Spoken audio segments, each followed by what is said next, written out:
ప్రసన్నం చేసుకొని 26,000 కోట్ల రూపాయలను debt restructure 7.25% rate of interest తగ్గించి 35 సంవత్సరాల సుదీర్ఘకాలం మేము అప్పు కట్టుకుంటామని ఈ రోజు ఈ డెట్ రీస్ట్రక్చర్ చేయించుకొని వచ్చినాం అధ్యక్ష. ఈయన చేసిన దుర్మార్గం అంతా ఇంత కాదు అధ్యక్ష. దోపిడీకి పాల్పడడానికి నిర్ణయం చేసిండా, లేకపోతే అల్లుడిని నమ్ముకుంటే అల్లుడు శని పట్టిండా? అన్నీ ఉన్నా అల్లుడి నోట్ల శని అన్నట్టు ఆ అల్లుడే ఏమైనా ఈయన తప్పుదో పట్టించినా ఆయన చెప్తాడేమో అని అనుకున్నా. లేకపోతే ఇద్దరు కలిసి తోడు దొంగలుగా ఈ 1,000 కోట్ల రూపాయలు కొల్లగొట్టినరా నేను కనుక్కోదలుచుకున్నా అధ్యక్ష. అందుకే ఈరోజు ఈ డీటెయిల్స్ అన్నిటిని మాట్లాడడానికి ఈరోజు సభలోకి తీసుకొచ్చినాం అధ్యక్ష. ఈరోజు ఈ విధంగా అంచనాలు పెంచి ఈరోజు ఈ రకంగా ప్రాజెక్టును కట్టిండి అధ్యక్ష. పోని ఈ కట్టిందన్న నిజమై మనకు నీళ్ళు వచ్చి ఉంటే 5 ఏళ్ళకో 10 ఏళ్ళకో అన్నా మనం మర్చిపోయేటోళ్ళం.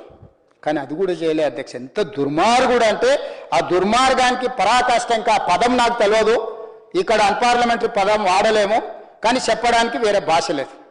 ఆ దుర్మార్గమైన చర్యల వల్ల పూర్తిగా దెబ్బతినిపోయింది. 2016లో నేషనల్ గ్రీన్ ట్రిబ్యునల్లో శ్రీశైలం దగ్గరకు పోయి నల్లమల ఫారెస్ట్లో పనులు జరుగుతున్నాయి. అది టైగర్ రిజర్వ్ ఫారెస్ట్లో పర్యావరణ అనుమతులు లేకుండా ప్రాజెక్టు కట్టొద్దని నేషనల్ గ్రీన్ ట్రిబ్యునల్లో బి హర్షవర్ధన్, బి అంటే బీరం హర్షవర్ధన్ రెడ్డి, హైదరాబాద్ తెలంగాణ పిటిషన్ వేసిండు అధ్యక్ష 2016లో.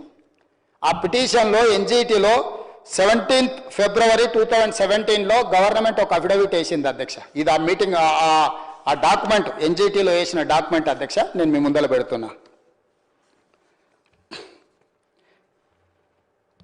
Environment, forest and climate changes on 11/1/2017.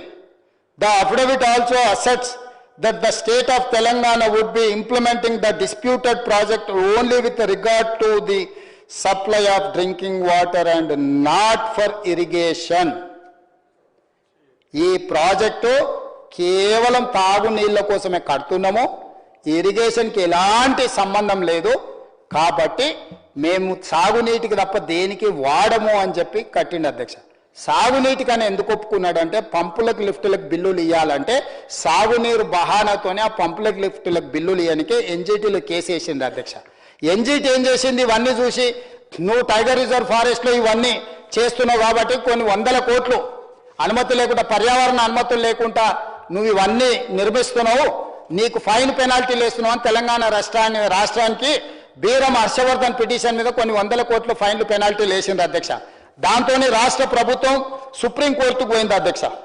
సుప్రీంకోర్టుకు పోయి సుప్రీంకోర్టులో 2021లో ఏం అఫిడవిట్ వేసింది అధ్యక్ష, ఇది సేమ్ 2021లో 8/12/2021 మన ఇరిగేషన్ సెక్రటరీ ఆనాటి రజత్ కుమార్ గారు అఫిడవిట్ ఫైల్ చేసిండు అధ్యక్ష. రజత్ కుమార్ IAS.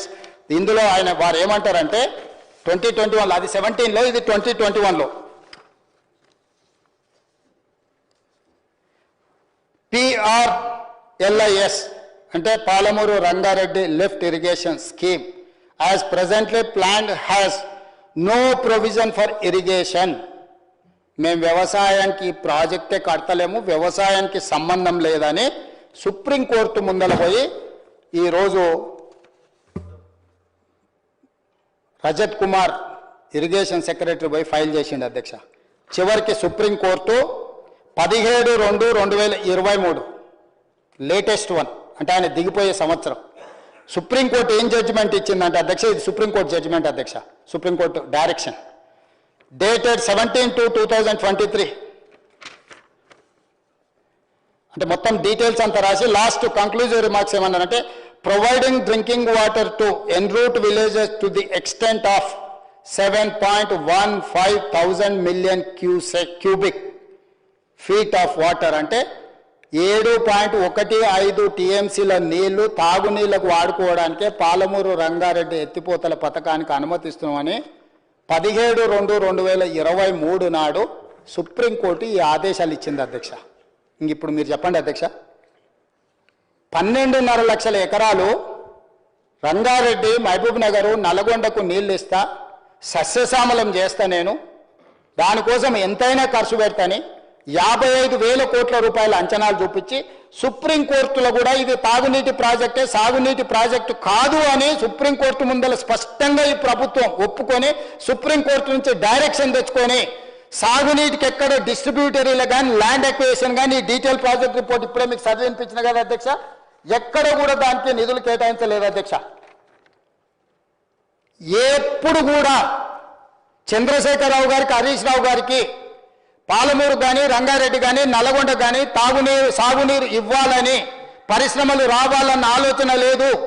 జూరాలలో కట్టాలని మంజూరు చేసిన కాంగ్రెస్ పార్టీ ప్రాజెక్టును శ్రీశైలానికి తరలించి 5 లిఫ్టులు 32 పంపులు 55,000 కోట్ల రూపాయలు కొల్లగొట్టడానికే, ఆ పంపులు లిఫ్టుల కాంట్రాక్టర్లకు పేమెంట్లు ఇవ్వడానికే గ్రీన్ ట్రిబ్యునల్ నుంచి సుప్రీంకోర్టు వరకు ఇది తాగునీటి ప్రాజెక్ట్ అని చెప్పి ఆ కాంట్రాక్టర్కి 20,000 కోట్ల రూపాయలు ఇచ్చి ఆ నిధులు ఆ కాంట్రాక్టర్ ఆయన పంచుకొని ఈరోజు తెలంగాణ రాష్ట్రాన్ని కొల్లగొట్టి మమ్మల్ని వచ్చి అడుగుతాడు నువ్వు 45 టీఎంసీలకు ఎట్లా ఒప్పుకున్నావని. నేను అడుగుతున్న అధ్యక్ష తమ ద్వారా, ఈరోజు మేము వచ్చిన తర్వాత ఇవన్నీ చూసి ఈ ప్రాజెక్టు మార్చడం వల్ల ఏం జరిగింది అధ్యక్ష, దానివల్ల వచ్చిన నష్టాన్ని కూడా వివరించాలి, చాలా మందికి తెలవాలి. జూరాల దగ్గర ఏదైతే 72 జీవో 2013 నాడు మంజూరు చేశారో 70 టీఎంసీలో వరద జలాలతోటి ఉమ్మడి రాష్ట్రంలో మంజూరు చేసిన ప్రాజెక్ట్ అధ్యక్ష, ఉమ్మడి రాష్ట్రంలో మంజూరు చేసిన ఏ ప్రాజెక్టులకు కూడా రాష్ట్ర పునర్విభజన చట్టం ప్రకారము ఎవరు అభ్యంతరం పెట్టడానికి లేదు. ఆ ప్రాజెక్టులను పూర్తిగా కట్టుకోవాల్సిందే, ఆ ప్రాజెక్టులకు ఎలాంటి అభ్యంతరం లేదు. దాన్ని మానిటరింగ్ చేయడానికి కృష్ణా రివర్ మేనేజ్మెంట్ బోర్డు పెట్టినామని చెప్పి సోనియా గాంధీ గారు, మన్మోహన్ సింగ్ గారు మనకు మంజూరైన ప్రతి జీవోకు ఒక చట్టబద్ధత, ఒక రక్షణ కల్పించారు.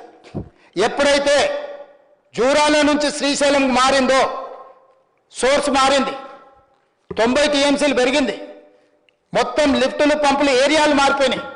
ఆంధ్రప్రదేశ్ ఇమ్మీడియట్గా ఆనాడు చంద్రబాబు నాయుడు గారు ఇది కొత్త ప్రాజెక్టు, ఇది ఉమ్మడి రాష్ట్రంలో మంజూరైన ప్రాజెక్టు కాదు, ఈ ప్రాజెక్టును తక్షణమే నిలిపేయండి, నిలిపేయడానికి అవసరమైన అనుమతులు ఇవ్వండి అని ఇప్పుడు ఈ ఆర్డరు వచ్చిన ఏదైతే హైకోర్టు ఆర్డర్ ఉందో అధ్యక్ష, చంద్రమౌళి రెడ్డి అని ఆంధ్రప్రదేశ్ నుంచి చేసిండు అధ్యక్ష,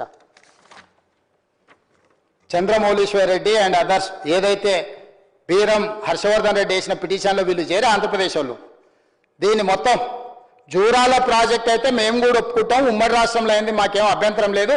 ఎప్పుడైతే శ్రీశైలంకు మారిందో, ఎప్పుడైతే 70 టీఎంసీలను 90 టీఎంసీలుగా మార్చిందో, సోర్సు మారింది, ప్రాజెక్టు మారింది, అంచనాలు మారినాయి. ఇది కొత్త ప్రాజెక్టు 2015లో మంజూరు చేసింది కాబట్టి ఈ ప్రాజెక్టును ఆపండి అని చెప్పి ఆనాడు ఆంధ్రప్రదేశ్ గవర్నమెంట్ చంద్రబాబు నాయుడు గారు ఈ ప్రాజెక్టును ఆపండి అని అక్కడ ఉన్న ఇరిగేషన్ దేవినేని ఉమామహేశ్వరరావు గారు పోయి అన్ని దగ్గరలో పిటిషన్లు పెట్టి కోర్టుకు పోయింది అధ్యక్ష. దాంతో ఏమైంది, 2022 వరకు సోర్సు చెప్పలేదు, అంచనాలు చెప్పలేదు, డిపిఆర్ లేదు, మెడకు గట్టిగా బిగుసుకొని కాంట్రాక్టర్కు బిల్లులు ఇచ్చేదాంతో